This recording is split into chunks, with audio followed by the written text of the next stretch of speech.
प्यारे बच्चों, आज की इस क्लास में हम प्रमेय नंबर 1.4 यानी कि थ्योरम नंबर 1.4 को डिस्कस करेंगे, जो कि एक्सरसाइज 1.3 से रिलेटेड है। प्यारे बच्चों, यदि आपने अभी तक प्राइम नंबर्स यानी कि सहअभाज्य संख्याओं को नहीं पढ़ा है और थ्योरम नंबर 1.3 नहीं की है, तो प्यारे बच्चों आप थ्योरम नंबर 1.4 को नहीं समझ पाएंगे, क्योंकि यह को प्राइम नंबर्स और थ्योरम नंबर 1.3 पर बेस्ड है। इसलिए आपको सबसे पहले यूट्यूब पर सर्च करना होगा को prime numbers by Hemlata ma'am या को prime numbers by Hemlata coaching classes. और प्यारे बच्चों, इसी तरह से आपको थ्योरम नंबर 1.3 को भी सर्च करना होगा। और जब ये आप दोनों को वॉच कर लेते हैं, अच्छे से समझ लेते हैं, उसके बाद आप थ्योरम नंबर 1.4 को पढ़ें, वह तभी आपको ठीक से समझ में आएगी। तो चलिए हम स्टार्ट करते हैं।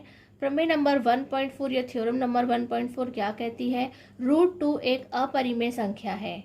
√2 इज इर्रेशनल। तो प्यारे बच्चों, हम ऑलरेडी आपको बता चुके हैं कि इर्रेशनल नंबर्स कैसे होते हैं।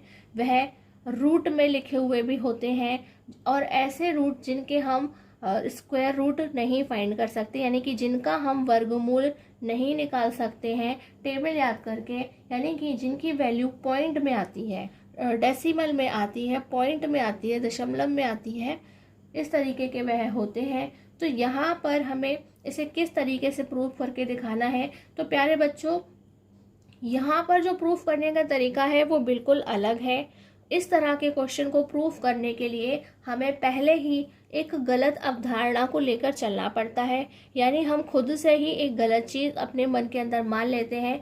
मान लीजिए कि कोई बच्चा कहता है घोड़े को देख करके ये गधा है, ठीक है, वह कहता है कि ये गधा है, और आगे जाकर के उसे पता चलता है कि नहीं, वो जिसे गधा समझता था वह घोड़ा है। इसी तरह से हम जानबूझकर क्या करेंगे, हमें प्रूफ तो करना है कि √2 एक अपरिमेय संख्या है, यानी कि वह एक इर्रेशनल नंबर है, और फिर भी हमें क्या मान के चलना है कि वह एक परिमेय संख्या है। क्या है? वह एक परिमेय संख्या है, यानी कि वह एक रैशनल नंबर है। जब हम कुछ गलत अज्यूम करके चलेंगे, गलत धारणा लेकर के चलेंगे, और बाद में जब हमें पता चलेगा कि हम गलत थे, इट मीन्स क्या प्रूफ हो जाएगा कि भाई जो क्वेश्चन में लिखा है वही सही है, हम गलत थे। ठीक इस तरह से हमें इस क्वेश्चन को सॉल्व करना है। तो हम भी मान लेते हैं कि नहीं भाई, ये घोड़ा नहीं गधा है, यानी कि √2 क्या है? एक रैशनल नंबर है, यानी कि परिमेय संख्या है।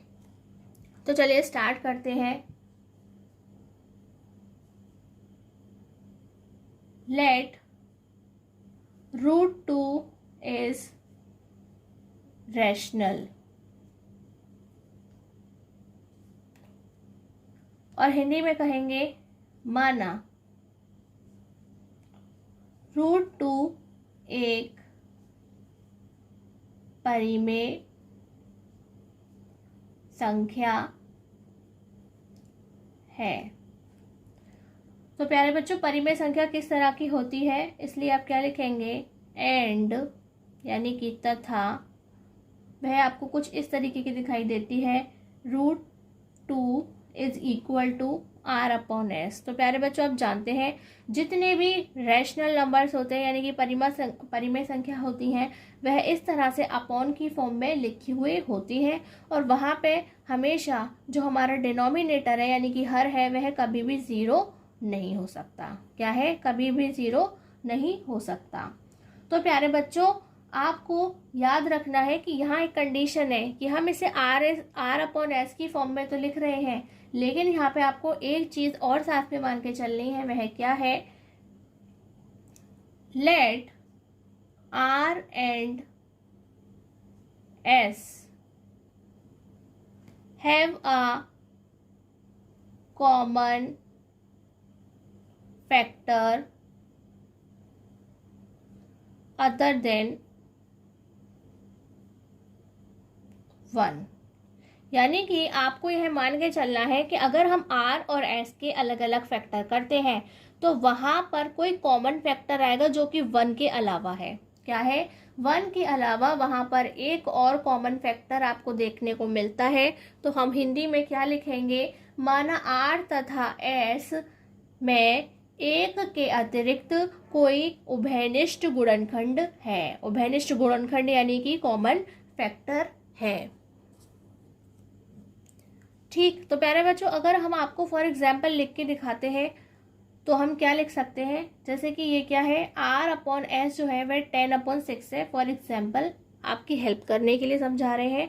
तो आपने क्या देखा प्यारे बच्चों कि यहाँ पे क्या है, 2 दोनों में कॉमन है और वह क्या है, 1 के अलावा है। 1 तो हम सभी में लिख सकते हैं, 10 को 10 × 1 लिख सकते हैं, 6 को 6 × 1 लिख सकते हैं। लेकिन यहाँ पे जब हम उसके फैक्टर करते हैं, उसके गुणनखंड करते हैं, तो वहाँ पे हमें क्या उभयनिष्ठ मिलता है, क्या कॉमन फैक्टर आता है, तो आप कहेंगे 2 ऐसा है जो दोनों के पास है और वह 1 के अलावा है। क्या है, वहाँ पर 1 के अलावा 2 देखने को मिलता है।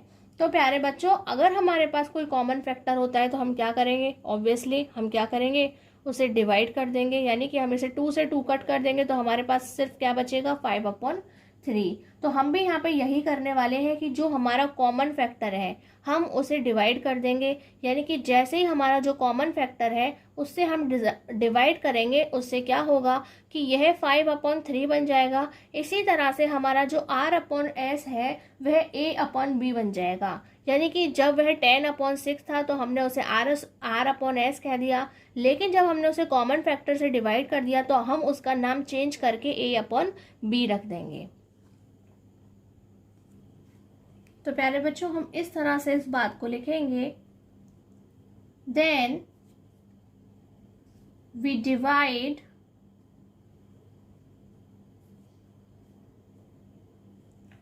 Divide by a common factor.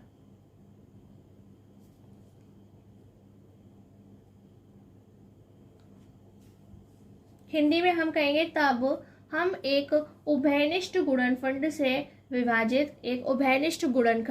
विभाजित करते हैं। तो प्यारे बच्चों, हम फिर उसे किस तरह से लिखेंगे, तब हम लिखेंगे √2 = A/B। तो हमने उसे A/B की फॉर्म में लिख लिया है। और प्यारे बच्चों, ये A/B क्या है, तो आप नोटिस कीजिए, आप क्या लिखेंगे यहाँ पे, where A and B are coprimes. तो हमने आपको प्राइम नंबर सिखाए, ठीक है, वह किस तरीके के होते हैं कि जहाँ पर सिर्फ 1 ही फैक्टर की फॉर्म में बचे। क्योंकि हमने इसे डिवाइड कर दिया है तो ये एक तरीके से 5/3 बन गया है। जो एग्जाम्पल हम हेल्प ले रहे हैं आपको समझाने के लिए, तो वहाँ पे क्या बचा, केवल कॉमन 1 आएगा। तो हिंदी में हम क्या लिखेंगे, जहाँ A तथा B सह अभाज्य संख्याएं हैं। और प्यारे बच्चों, देन हम क्या करेंगे, यहाँ /1 लिख करके इसे आगे सॉल्व करने का प्रोसीजर स्टार्ट करते हैं। तो हम 1 का मल्टीप्लाई A से करेंगे तो क्या आएगा, A। B का मल्टीप्लाई √2 से करेंगे तो क्या लिखेंगे, √2B। हम यहाँ पर इसे एक इक्वेशन का नाम दे रहे हैं। अब प्यारे बच्चों, आपको क्या करना है, स्क्वायर करना है। A को A² में कन्वर्ट करना है, इसलिए हम दोनों साइड क्या करेंगे, स्क्वायर। क्योंकि अब हम थ्योरम 1.3 की तरह से इसे सॉल्व करने वाले हैं, तो हम यहाँ लिखेंगे स्क्वेयरिंग ऑन बोथ साइड्स।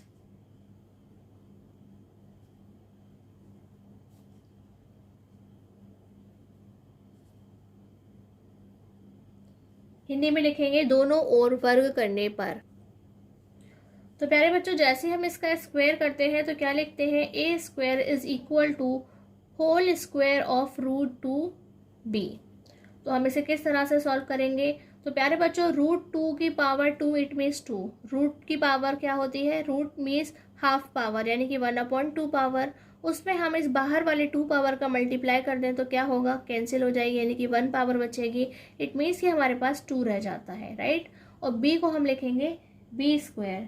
तो प्यारे बच्चों, यह चीज़ क्या दर्शाती है, इस समय जो आप कंडीशन देख रहे हैं क्वेश्चन की, वह क्या बताती है कि जो A² है उसके पास क्या है, एक फैक्टर है। क्या है, एक फैक्टर है जो बोल रहा है कि वह क्या है, 2। क्या बोल रहा है कि वह 2 से डिवाइड की जा सकती है। A² की जो वैल्यू है वो 2 से डिवाइड की जा सकती है। तो हम यहाँ पे लिखेंगे देयरफॉर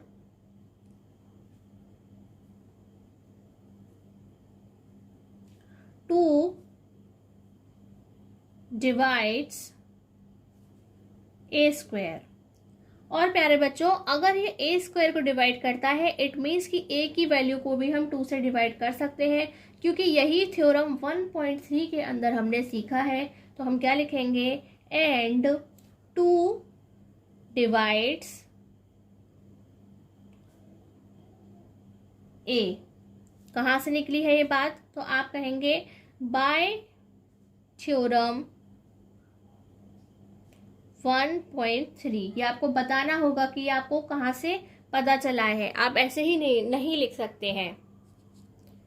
और हिंदी में हम क्या कहेंगे, हिंदी में हम कहेंगे कि जो 2 है वह ए स्क्वायर को विभाजित करता है और उसके साथ साथ वह ए को भी विभाजित करेगा, और क्योंकि हमने इसे प्रमेय 1.3 में पढ़ा है।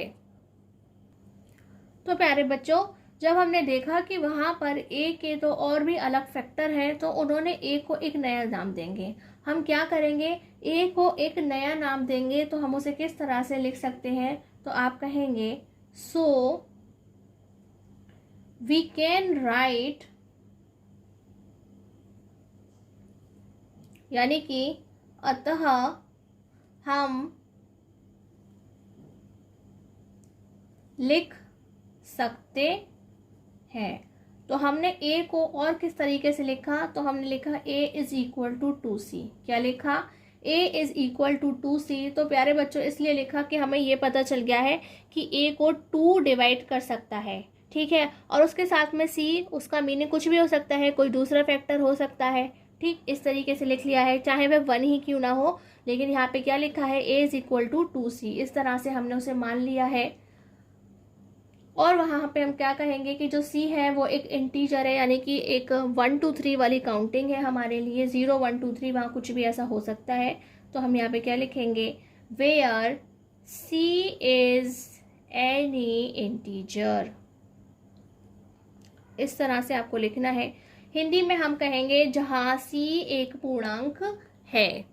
देन प्यारे बच्चों, जो आपने अभी अभी क्या देखा कि ये क्या है, a की नई वैल्यू है, तो हम a की जो नई वैल्यू है उसे नाम दे देते हैं इक्वेशन 2। क्या नाम दे देते हैं, हम इसे इक्वेशन 2 का नाम दे देते हैं। और हम इक्वेशन 1 और 2 को सॉल्व करेंगे, यानी कि a की इस वैल्यू को हम इक्वेशन 1 में लिख देंगे। तो क्या आएगा प्यारे बच्चों, आप यहाँ लिख सकते हैं by equation first and second, यानी कि समीकरण 1 व 2 से।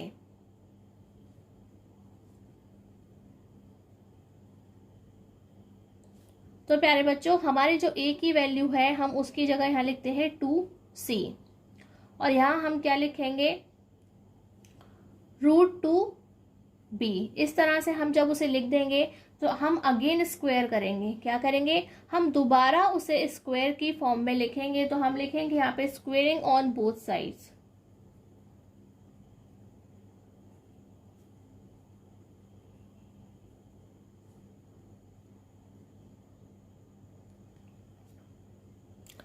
हिंदी में कहेंगे दोनों ओर वर्ग करने पर। तो प्यारे बच्चों, हम क्या लिखेंगे, whole square of 2c is equal to whole square of √2b। अब हम जब इसे सॉल्व करेंगे तो ये हो जाएगा 4, ये हो जाएगा c स्क्वायर, और ये हो जाएगा हमारा 2b स्क्वायर। यहाँ हम क्या करेंगे, 2 से इसे कट कर देंगे और क्या लिखेंगे, 2c square is equal to b square.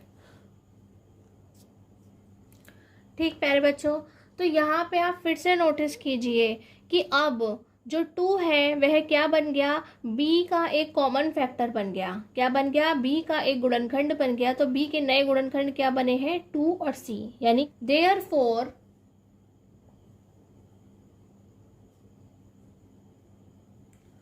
To also divides b square.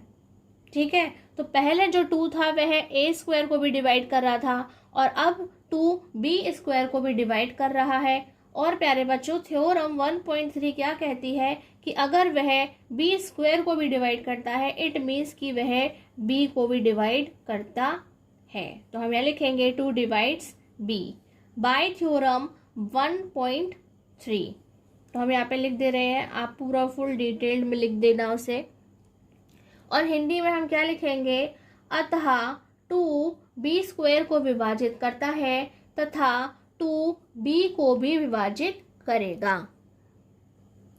तो प्यारे बच्चों, अब आपको क्या समझना है कि जब हमने इसे R/S से A/B की फॉर्म में लिखा तो हमने क्या कहा था कि A/B की फॉर्म में लिखने के बाद यहाँ पर 1 के अलावा इसका कोई भी कॉमन फैक्टर नहीं होगा, क्योंकि हम इसके कॉमन फैक्टर से इसे डिवाइड करने के बाद इसका नाम A/B रख रहे हैं। लेकिन फिर भी हमने क्या देखा कि A स्क्वायर क्या, ये जो 2 है, ये 2 जो है वह A स्क्वायर यानी कि A को डिवाइड कर रहा था, उसके गुणनखंड कर रहा था। और प्यारे बच्चों, यहाँ पे हम देख रहे हैं कि ये B स्क्वायर को डिवाइड करता है, यानी कि B को डिवाइड करता है। ये B का एक गुणनखंड बन के आपके सामने आ गया है।